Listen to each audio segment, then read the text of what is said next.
25 साल की विधवा डीएसपी अनन्या वर्मा एक ईमानदार और निडर पुलिस अफसर थीं, जिनके पति टीसीपी अर्जुन वर्मा की 3 साल पहले एक पुलिस ऑपरेशन के दौरान रहस्यमयी मौत हो गई थी। अपने बचपन की सहेली इंस्पेक्टर काव्या ठाकुर के कहने पर अनन्या ने अपने बंगले के लिए एक नौजवान नौकर रख लिया। विवान नाम का एक 28 साल का रहस्यमयी युवक, जो देखने में आकर्षक था और उसके कामों में कुछ ऐसा था जो अर्जुन की आदतों से हूबहू मेल खाता था। विवान की चाय, किताबें सजाने का तरीका, यहाँ तक कि उसकी खामोशी भी अर्जुन की याद दिलाने लगी। एक रात अनन्या ने उसे अपने कमरे में बुलाया, लेकिन सिर्फ एक सवाल के लिए, विवान तुम कौन हो? उसने मुस्कुराकर कहा, मैम मैं बस आपका नौकर हूँ। पर उसकी आंखों की बेचैनी कुछ और ही कहानी कह रही थी।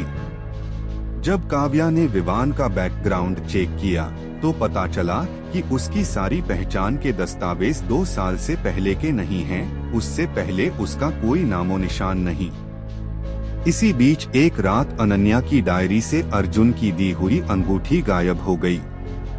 अगले दिन विवान के हाथ में एक पुरानी अंगूठी नजर आई, जो हूबहू वैसी ही थी। एक अनजान नंबर से अनन्या को धमकी भरा मैसेज मिला, विवान को छोड़ दो वरना तुम्हारी जिंदगी और कुर्सी दोनों खत्म हो जाएंगी। अब शक यकीन में बदलने लगा। क्या विवान अर्जुन की मौत से जुड़ा था? क्या वह अर्जुन ही था?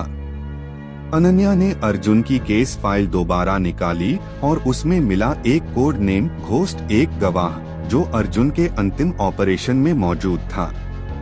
पुरानी तस्वीरों में विवान और अर्जुन की मिलती जुलती तस्वीर ने अनन्या को हिला दिया। फिर उसी रात स्टोर रूम में विवान ने उसे एक पुराना लॉकर दिया, जिसमें अर्जुन की हैंडराइटिंग वाली डायरी थी। डायरी में अर्जुन ने लिखा था, अगर मुझे कुछ हुआ तो घोस्ट मेरी सच्चाई को सामने लाएगा। और अनन्या, मैंने हमेशा तुमसे प्यार किया है।